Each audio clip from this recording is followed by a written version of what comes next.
Hi, my name is Darrell Gurney, and I have been coaching executives and MBAs for years on how to create connections that open doors.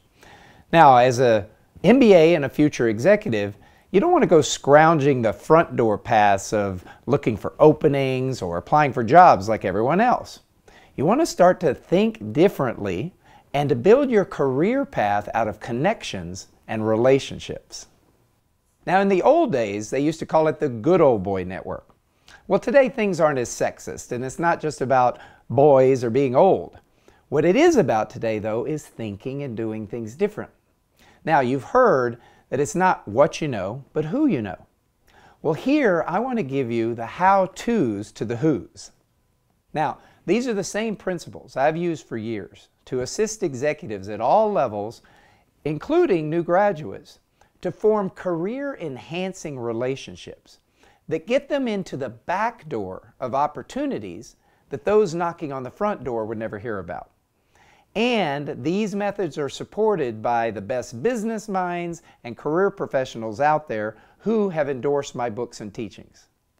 So here are 10 executive keys to make connections that open doors.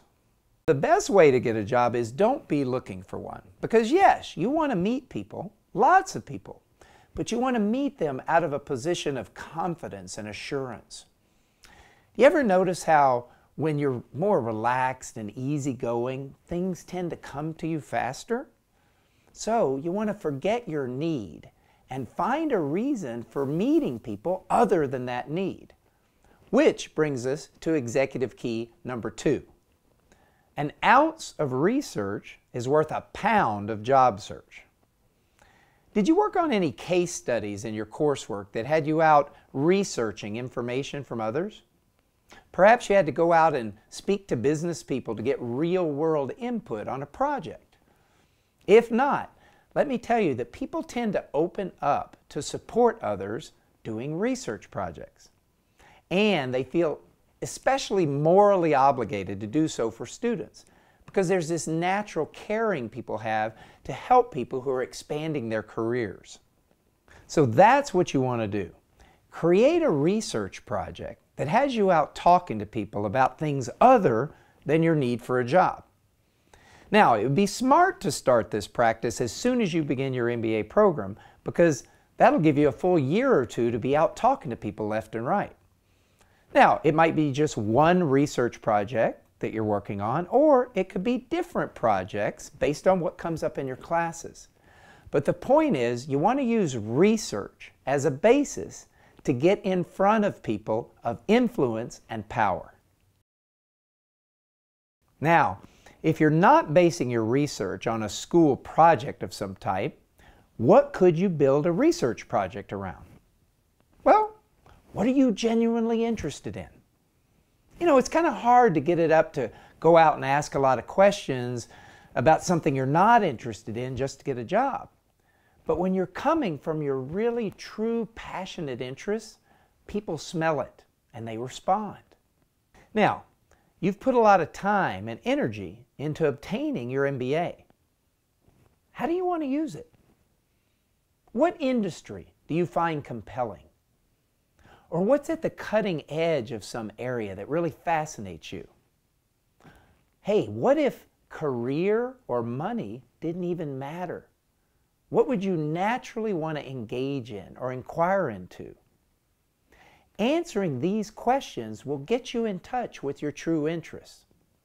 Then you just want to come up with 20 questions based on that interest. You can never have too much information. And the higher the altitude, the better. Now, as part of your research in conducting your backdoor or stealth campaign, you want to reach at least 2 levels higher than your potential entry role. Now, why is that?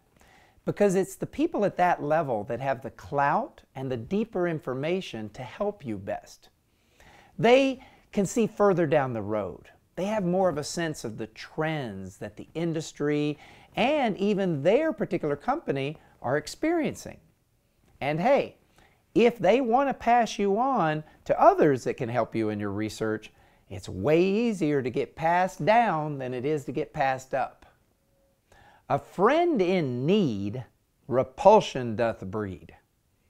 So, the focus of this process is on gaining information. Lots of information. So you not only have more information to make decisions about your future, but you also get in front of top decision makers so that they know your name and your face. Forget about needing a job. Remember, neediness is not attractive.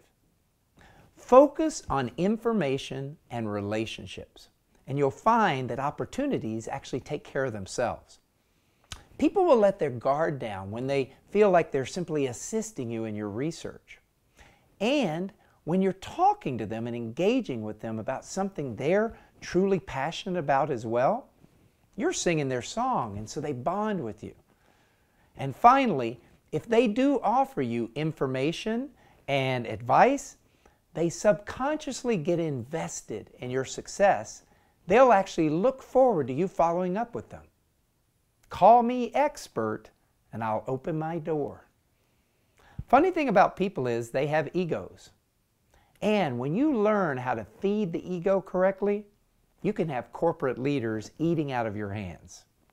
Now, it's best to approach these players in a way that has them feeling like they are the only person on the planet that has the information you seek. So research them thoroughly beforehand and then pump up their ego a bit. Talk about their careers or the differences they've made where they work or even in the industry as a whole, and how their background makes them the perfect person for you to connect with. A spoonful of ego massage helps the relationship go down. So, approach them like a rock star, full of authentic admiration, and their doors will open to you. And it's best to do this in a carefully constructed approach letter. Eyes to eyes gets you the prize. Now, social media is a gorgeous thing, and it's a wonderful tool in your arsenal of making connections. However, you want connections that open doors, and doors occur in the physical world, not the electronic world. So you want to take all those cyber connections and turn those into face-to-face meetings. That's where magic occurs, because there's actual chemical reactions and bonding principles that take place when two bodies come together. So when you approach your targeted research subjects, you want to get in front of them.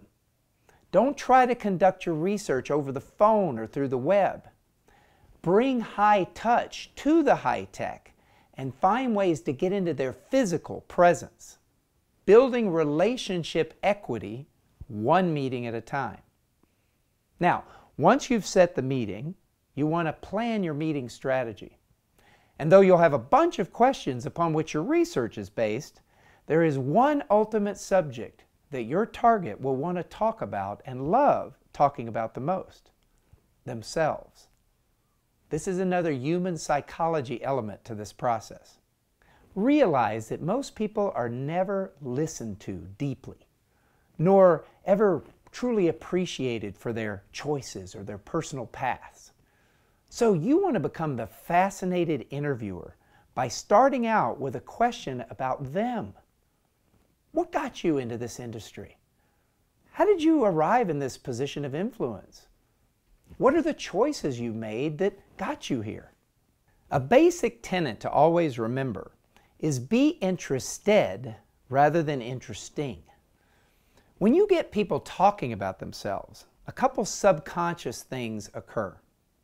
First, they start to subconsciously think, hey, you're pretty smart, even if they know nothing about you. Hey, you're smart enough to listen to them. And second, they start developing a subconscious sense of beholden, which means, you've done so much for me, what can I do for you? And that's exactly the relationship equity you want to start building with people over time, which keeps them thinking about you. Top of mind is easy to find. Now, you want to go way beyond the traditional thank you and follow-up letter after the meeting, though that's a start. You want these people operating like antenna for you as you continue to pursue your MBA, as well as when you're done and you're ready to go to work. So you want to remain top of mind with all these people that you've met. And a great way to do that is through a holiday letter. You know how you get those cards during the holidays and a letter falls out that tells you everything that's gone on in that person's life over the last year? Well, you want to send out update emails just like that every 30 to 60 days while you're in your program to remind them of you, the research you're engaged in, what you're finding out, and maybe how you've utilized the advice they gave you. That's right, every 30 to 60 days, because you want to stay top of mind. Now, when you make yourself part of their ongoing consciousness, then when opportunities, news, or information come across their desk, they're going to naturally think of you and notify you. Treat yourself like a business to stay in business. Now that you've invested so much in your MBA, realize that your career is a business. Treat it like one. Never stop this process of building relationships and connections, because you never know where they're going to pay off. Now, when you get your next job, fight the urge to submerge. Sure, you'll want to get lazy about keeping your career tribe members updated about what you're up to, but do it nonetheless. At least every 90 days, send out an update email informing your connections of what you're up to. Try to meet with them personally every now and then as well. Now, this is advisable on 2 counts. First, if you're ever suddenly laid off, then you already have your network alive and in place rather than trying to recreate it all over again. Second, there may be even better opportunities that'll come up out there for you, but you'll only hear about them if you stay connected. Always reserve 5 to 10% of yourself to manage your own business, which is your career, by staying abreast of all the investment opportunities that can come your way. And you do that best by keeping your network updated, alive, growing, and vibrant.